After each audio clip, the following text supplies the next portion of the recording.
అందరికీ నమస్కారం అండి. బీహార్లో బీజేపీ కంచుకోట బద్దలైంది.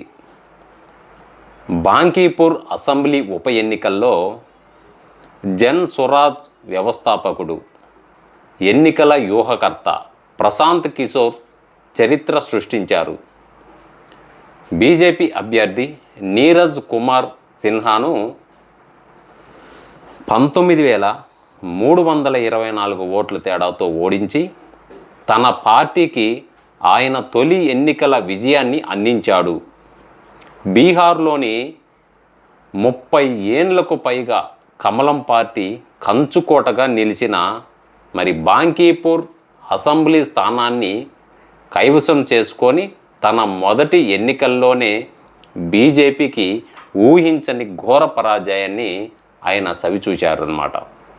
ప్రశాంత్ కిషోర్ 64,151 ఓట్లు రాగా సిన్హాకు 44,827 ఓట్లు లభించాయి. ఆర్జేడీ అభ్యర్థి రేఖా గుప్తాకి 14,273 ఓట్లతో మూడో స్థానంగా నిలిచారు. ఇక్కడ తొలి రౌండ్ ఓట్ల లెక్కింపు నుంచే ప్రశాంత్ కిషోర్ ఆధిక్యతను కనబరుస్తూ వచ్చారు. బీజేపీ జాతీయ అధ్యక్షుడిగా బాధ్యతలు చేపట్టడం, తదనంతరం ఏప్రిల్లో రాజ్యసభ సభ్యుడిగా ఎన్నికవ్వడం, బాంకీపూర్ బీజేపీ ఎమ్మెల్యే పతనానికి నితిన్ నబీన్ రాజీనామా చేయాల్సి రావడంతో ఈ ఉప ఎన్నికలు అనివార్యమైందన్నమాట. 1995 నుంచి నబీన్ తండ్రి దివంగత నవీన్ కిషోర్ సిన్హా, ఆ తర్వాత స్వయంగా నితిన్ నబీన్ బాంకీపూర్ నియోజకవర్గానికి ప్రాతినిధ్యం వహిస్తూ తద్వారా ఈ స్థానాన్ని బీజేపీకి ఒక కంచు కోటగా మార్చారన్నమాట. నితిన్ నబీన్ బీహార్ ముఖ్యమంత్రి సామ్రాట్ చౌదరి దాదాపు 40 మంది కేంద్ర రాష్ట్ర నాయకులతో సహా అధికార ఎన్డీఏ కూటమి తన సర్వశక్తులను ఒడ్డినప్పటికీ ఘోర పరాజయాన్ని చూడక తప్పలేదన్నమాట బీహార్లో.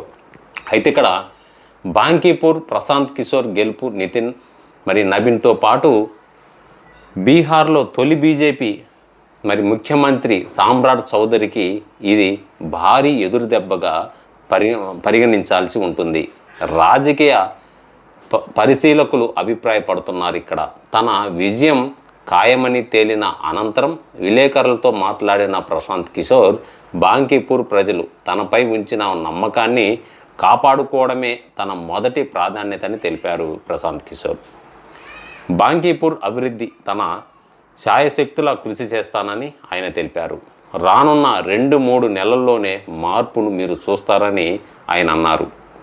బీజేపీ నాయకత్వానికి బాంకీపూర్ ప్రజలు స్పష్టమైన సందేశం ఇచ్చారని, బీహార్కు ఒక మంచి వ్యక్తిని ముఖ్యమంత్రిగా నియమించమని ప్రజలు చెబుతున్నారని ఆయన తెలిపారు.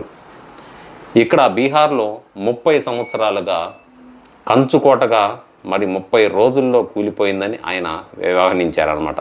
విద్య, ఉపాధి వీటిపై దృష్టి పెట్టి మంచి నాయకత్వం బీహార్కు అవసరమని ఆయన చెప్పారు. అయితే ఇక్కడ మధ్యప్రదేశ్లో కూడా కాంగ్రెస్ గెలుపొందింది. మధ్యప్రదేశ్లోని దతియా అసెంబ్లీ స్థానానికి జరిగిన ఉప ఎన్నికల్లో కాంగ్రెస్ అభ్యర్థి ఘన్శ్యామ్ సింగ్ గెలుపొందారన్నమాట.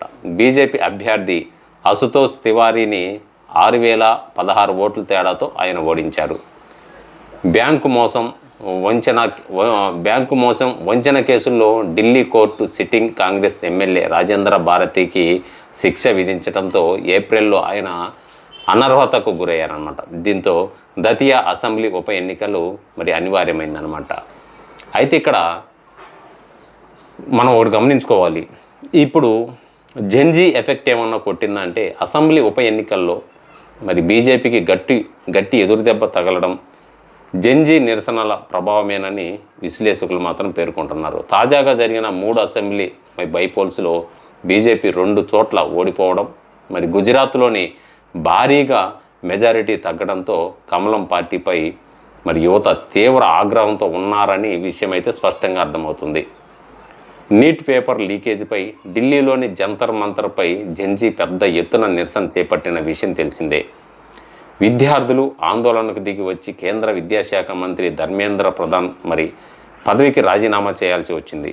స్వయంగా బీజేపీ జాతీయ అధ్యక్షుడు నితిన్ నబీన్ ప్రాతినిధ్యం వహించిన బాంకీపూర్ కంచుకోటలో కమలం పార్టీ ఓటమి పాలవడం జెన్జీ నిరసనల ప్రభావం గణనీయంగా ఉన్నదని స్పష్టంగా అర్థమవుతుంది. అయితే ఇక్కడ గుజరాత్లో కూడా బీజేపీకి భారీ ఓట్ బ్యాంక్ అయితే తగ్గింది. వడోదర జిల్లాలోని మంజల్పూర్ అసెంబ్లీ స్థానానికి జరిగిన ఉప ఎన్నికల్లో బీజేపీ తన సీటును నిలబెట్టుకున్నప్పటికీ భారీ స్థాయిలో ఓట్ల శాతాన్ని మాత్రం కోల్పోయింది. 2022 అసెంబ్లీ ఎన్నికలతో పోలిస్తే బీజేపీ గెలుపు అత్యధిక గణనీయంగా తగ్గిపోయింది. బీజేపీ అభ్యర్థి సతీష్ గోవింద్ భాయ్ పటేల్ తన సమీప కాంగ్రెస్ అభ్యర్థి మాజీ మంత్రి బిఖాభాయ్ రబారీని 30,630 ఓట్ల తేడాతో ఓడించారు.